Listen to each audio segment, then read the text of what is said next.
Good morning. With me here today, I have our great Secretary of Education, Linda McMahon, Representative Laurel Libby of the Maine State House, Linnea Saltz of IWF Women's Sports Advocate, Stephanie Turner, a fencer, Zoe Hutchison, a Maine athlete, Cassidy Carlisle, a Maine athlete, and my dear friend, you all know, Riley Gaines, who has been a champion on this issue for women. Today, the Department of Justice is announcing a civil lawsuit against the Maine Department of Education. The state of Maine is discriminating against women by failing to protect women in women's sports. Pretty basic stuff. This is a violation of Title IX. The Department of Justice will not sit by when women are discriminated against in sports. This is about sports. This is also about these young women's personal safety. I've met many of these women throughout the past weeks and months, and what they have been through is horrific. We have exhausted every other remedy. We tried to get Maine to comply. We don't like standing up here and filing lawsuits. We want to get states to comply with us. That's what this is about. We have repeatedly notified Maine of its infractions and urged them to remedy the situation to protect women. We've stripped grants from Maine through other departments, and we are going to continue to fight for women. Let me give you some examples. Let me give you a timeline. This timeline, I think, is pretty important. So in February 2024, these are just a few examples. A biological boy started competing in women's ski races and cross-country races in Maine. He came in first in the 5K with a time that would have been 43rd among men. In February 2025, a biological boy won first place in the pole vaulting competition in Maine's indoor track and field meet. He beat every other girl by a significant margin. That qualified him for regional championships. That took a spot away from a young woman in women's sports. Shame on him. February 21st, 2025. President Trump has the governors at the White House. President Trump has the exchange with Janet Mills. He asked her about the issue. Her response, "We'll see you in court." Well, we still didn't sue. HHS and the Department of Ed opened investigations in an attempt to get them to comply. They both found violations. And in March, Maine refused to comply. I want to read you this letter.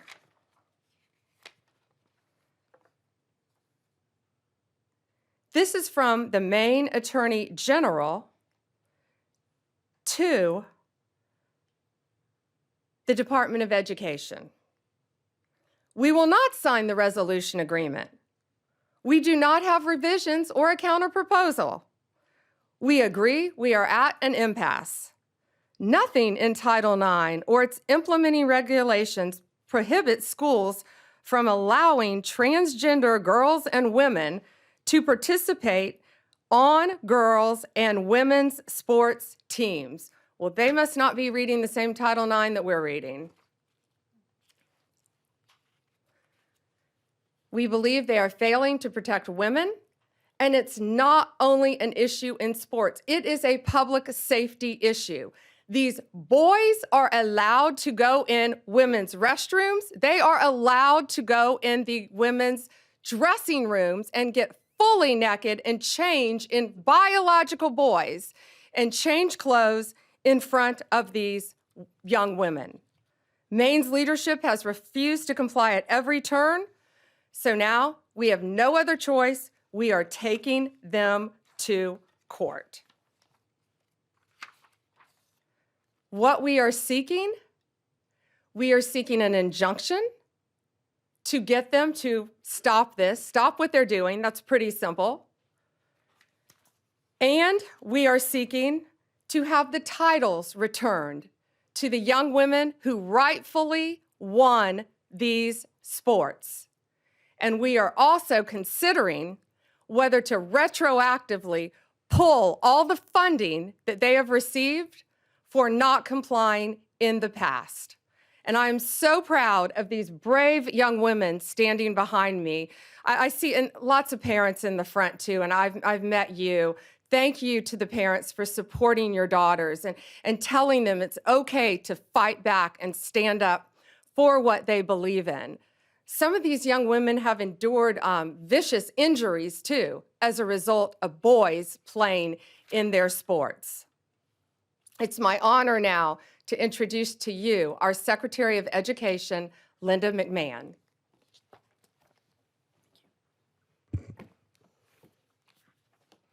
Good morning, everyone. I don't think our case could have been stated any better than it was just presented by our Attorney General, Pam Bondi. And I thank you very much for your participation this morning, and I will echo Attorney General's comments about how brave these women are, these young women. And of course, Riley Gaines has been a staunch advocate for the Title IX infractions, since she came on board, and we're so proud to have Riley out there as such a prominent spokesperson. So today we're announcing a weighty development in the Title IX investigation into the Maine Department of Education. We, the Department of Education, analyzed Maine's Education Department for compliance with Title IX of the Education Amendments of 1972, which prohibits sex-based discrimination in any school or education program that receives federal funding. Unfortunately, our investigation has found that Maine continues to willfully violate Title IX and to strip the civil rights of female athletes in the state. And as Pam alluded as well, it's not just about their civil rights, it's about their safety. And we, after our investigation, we found we really had no other choice. We thought the infractions warranted turning them over to the Justice Department for their further investigation. So how do we get here? On February 5th, President Trump signed the executive order keeping men out of women's sports, which directed all states and educational programs receiving federal funds to cease the practice of allowing males to compete in sports programs for women. They didn't make this up. This is the law. This is Title IX. This executive order was aimed at protecting women like fencer Stephanie Turner or volleyball player Peyton McNabb from being injured and unfairly outmatched by male athletes. President Trump didn't pull any punches. He explicitly warned Maine and Governor Janet Mills that Maine would risk losing federal funding if it continued to allow males to participate in women's sports. Governor Mills chose to openly flout Title IX compliance, telling President Trump, and I'll repeat what the general said, "We'll see you in court," and obviously we are going to. That same day, our Office for Civil Rights opened an investigation into the Maine Department of Education and Maine School Administrative District Number 51 for permitting males and girls sports and denying female-only intimate facilities. The department's investigation confirmed Maine's Title IX violations, and we offered Maine leaders multiple opportunities to change their policy and to protect women in sports, and they have refused. So now as the DOJ begins their enforcement actions, I hope Governor Mills will recognize that her political feud with the president will deprive the students in her state of much more than the right to fair sporting events. After all, compliance with federal civil rights law is a universal prerequisite for receiving federal funding. The Trump administration could not be any clearer to all states, sports leagues, and educational institutions. We take the violations of women's civil rights very seriously. I have 3 granddaughters, and I want to make sure that they are treated fairly and that they aren't exposed, in dressing rooms. We want We want to make sure that if you open women's sports or intimate facilities to males, you expose yourself to federal civil rights investigations. Governor Mills will definitely get her wish. We thank you all for being here this morning. Look forward to seeing you later. Thank you, Secretary. I'd now like to introduce to you State Rep Laurel Libby from Maine, who has been a champion for these young women in the state of Maine. And thank you, Representative. Thank you, Attorney General Bondi. It's unfortunate that we have to be here today because Governor Mills and legislative Democrats, along with the Maine Principals Association, continue to persist in discriminating against Maine women and girls. They are out of alignment with 2/3 of Mainers who believe that biological males have no place in girls' sports. Earlier this week, MSAD 70 School Board voted unanimously to align with Title IX. They're in alignment with 2/3 of my fellow Mainers.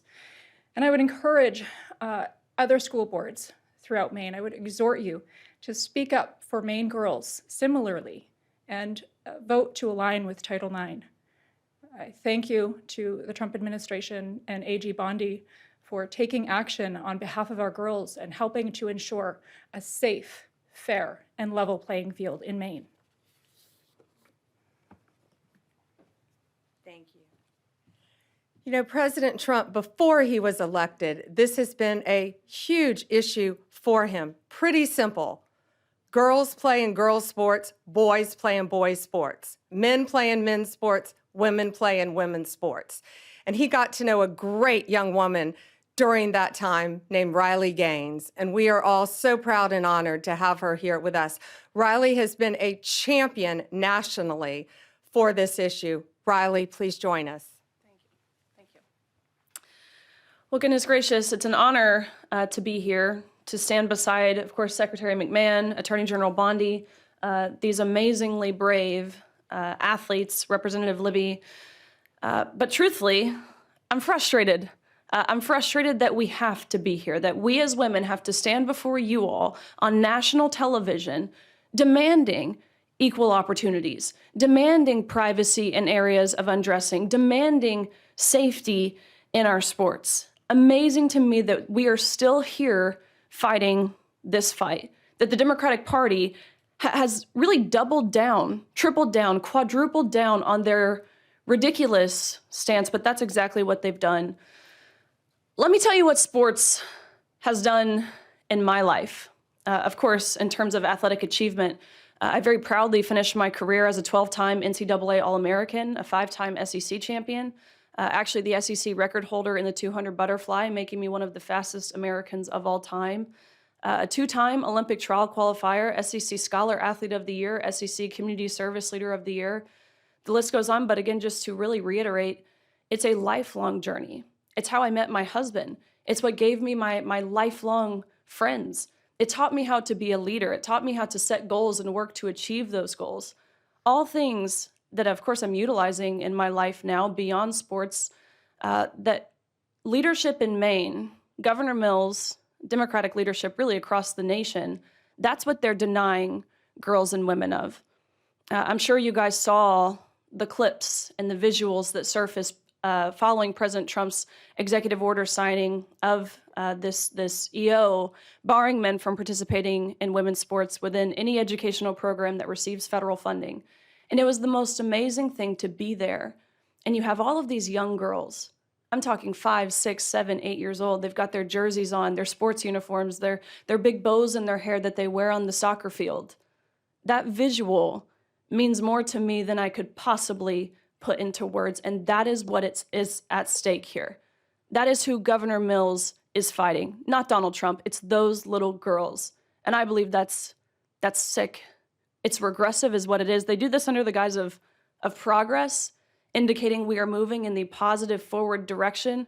No, what Governor Mills is doing, and again, Democratic governors across the nation, is deeply regressive and utterly misogynistic.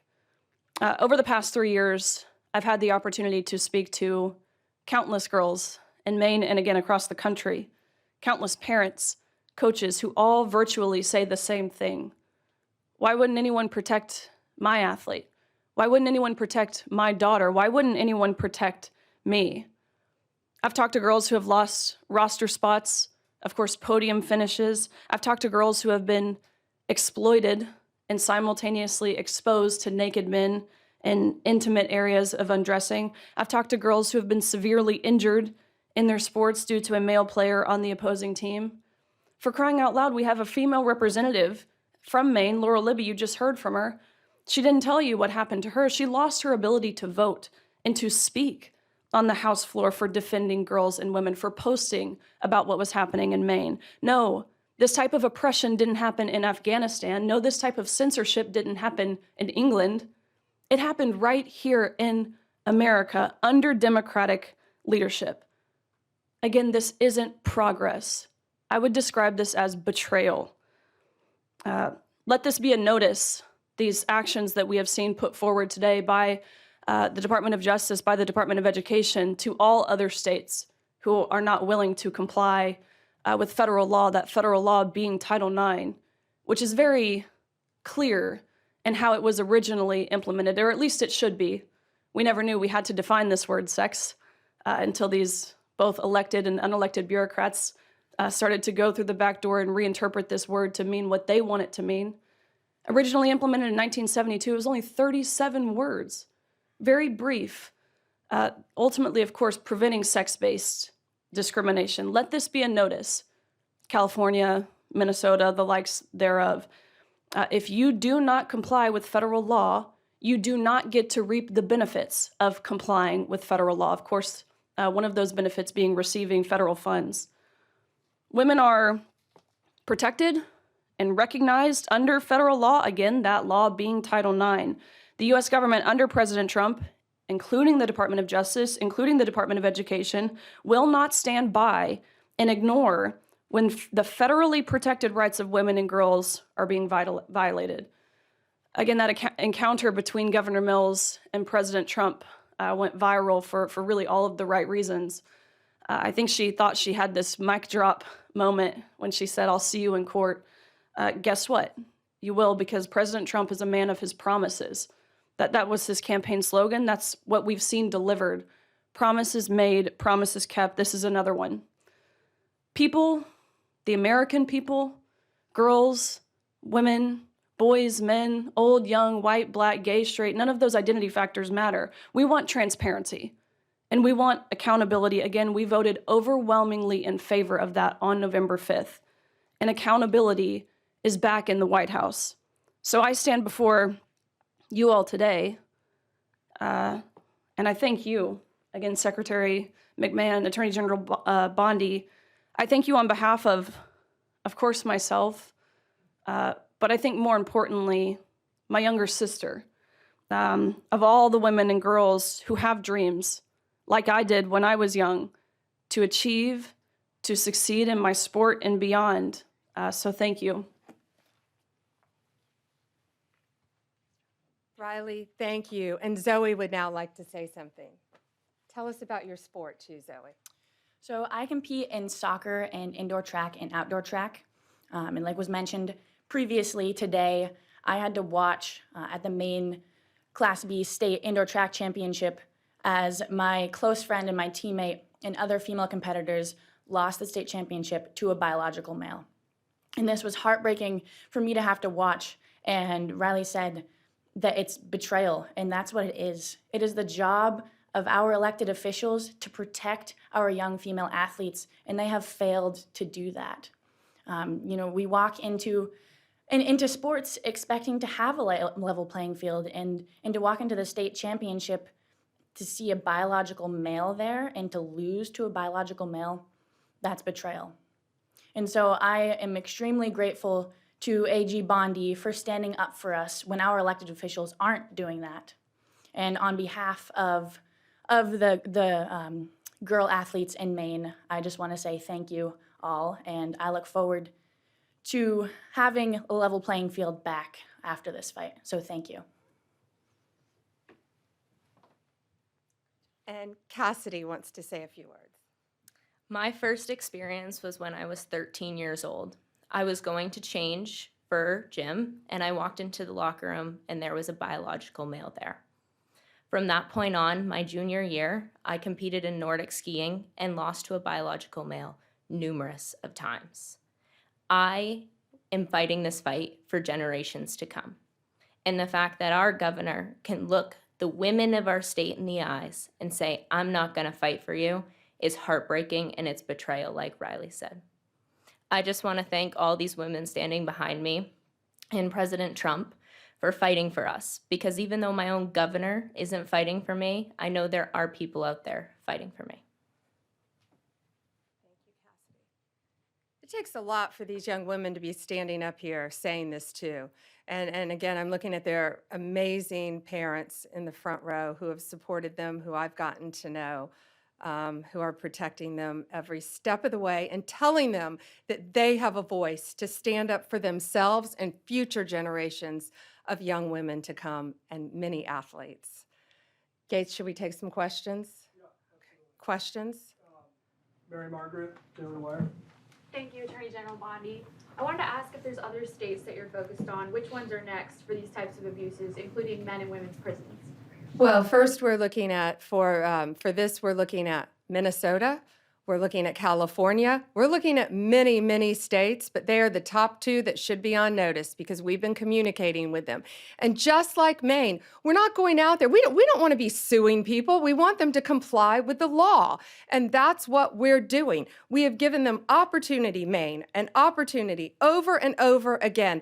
The Department of Education, HHS, they went and sat down with them in person, multiple meetings, and got nowhere. So now this is where we are because they refuse to protect young women in their state. So yes, Minnesota, California, multiple states. As far as prisons, had nothing to do with Title IX. We took away funding from Maine as well. We decided to go a different direction in our grants, because we saw one reason they allowed a 6'1", 245 giant man who had violently, no murders, nice, but he had violently murdered his parents with a knife and the family dog, serving life in prison, and he chose to identify as a woman. So guess where he's being housed? In a female prison in Maine.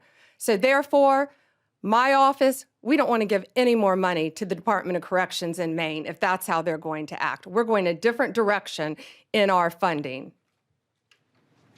Sadie with the Journal. Hi there. So Maine's governor yesterday said there were maybe at most 2 trans athletes in Maine schools right now. I just was hoping you could talk a little bit about the sort of amount of federal resources that you're putting into this and why that's worth it given the small impact in Maine. And I have a second off-topic question too. Given that it has some of the same elements as the fire bombings of Tesla dealerships that you've charged federally and called domestic terrorism, I'm wondering if you would say the arson at Pennsylvania Governor Josh Shapiro's house would also be domestic terrorism and something you would investigate federally, and if not, what constitutes domestic terrorism? Okay, so first the on-topic question about the, I haven't heard Janet Mills' comment. Governor Mills said it's only a couple trans athletes. Well, I think those are boys who identify as girls wanting to beat girls in girls' sports. Well, if one young woman is in jeopardy, one, that's enough for us to be standing up here. One, no boy will be undressing in a girl's locker room. No boy will be walking in a woman's restroom. And no boy, when we're finished with this, will be beating young girls in sports. These young women have, many of them have trained, since you were in elementary school for your sport? Riley, when did you start swimming? 4 years old. They have trained their entire lives. Some of them have lost scholarships. They have lost regionals. They have lost state because of boys. I don't care if it's 1, I don't care if it's 2, I don't care if it's 100. It's going to stop, and it's going to stop in every single state. Tesla. You ask about, yes, Tesla, you ask about, so I spoke to Governor Shapiro. I think you're referring to his governor's mansion. I spoke to him. It is absolutely horrific what happened to him. Kash Patel also spoke to him. We have been praying for Josh, for his family. Those photos, it was horrible. I firmly believe they wanted to kill him. The defendant allegedly said he was going to use a hammer if he could have gotten to the governor. I've known the governor many, many years. It is horrible. And yes, we are working with state authorities to do, it's now a pending investigation, anything we can to help convict the person that did this and keep them behind bars as long as possible. David? Two questions, one on topic and one off topic. Sure. I'll start with the on topic. Minnesota and California, you mentioned you're looking at them. Are there active investigations into those states? Are there conversations? In which state do you expect to be next based on those conversations? Both. We have reached out to them. We have sent them letters. We're in the same posture we were in the beginning here with Maine. So let's see what they do. Let's hope they comply. Again, we don't want to sue anyone. We just want you to comply with federal law and protect girls, period. But yes, we are fully prepared to sue them and others that we will be looking at as well. And then my off topic, big topic over the past few weeks, Kilmar Abrego Garcia in Maryland. He's in a prison now in El Salvador. He was sent there. You insist, the president, everybody in the administration insists that he is MS-13. It appears that there's not going to be any sort of trial. He's not going to come back. DHS said he would be arrested and redeported if he comes back. Why not show the American people the evidence that he's MS-13 so they can make an informed decision? And that goes the same with this Henry Josue Santos, who was picked up in Virginia, who is now presumably going to be deported as well. Why not show the public the evidence? Well, he is an illegal alien who has been living illegally in our country from El Salvador. ICE testified, an immigration judge ruled he was a member of MS-13, an appellate judge ruled he was a member of MS-13. Hard stop, he should not be in our country. He was deported. They needed one additional step in paperwork, but now MS-13 is characterized as they should be, as an FTO, as a foreign terrorist organization. So he is not coming back to our country. President Bukele said he was not sending him back. That's the end of the story. If he wanted to send him back, we would give him a plane ride back. There was no situation ever where he was going to stay in this country. None. He would have come back, had one extra step of paperwork, and gone back again. But he's from El Salvador, he's in El Salvador, and that's where the president plans on keeping him. But the evidence, we're not going to see the evidence? We have the transcripts from the court hearings. I'll be glad to give you the court hearings from 2019, what we have, sure. With the rulings from the judges, gladly. All right, last one, Reagan. Reagan Reese, Daily Caller. Madam Attorney General, there's a Maine school board, MSA D number 70, which voted unanimously on Monday to defy the governor and to comply with Title IX. With the action you're taking today, will it be possible to exempt schools that comply from any future punishment? Yes. And I think that was very brave and bold of that school board. We just saw that as well. The question was one school board in Maine voted to comply. And again, that's all we wanted was compliance. So yes, we will not be going after them, looking at them in this lawsuit because they are complying and they're protecting women in women's sports. That it? Thank you.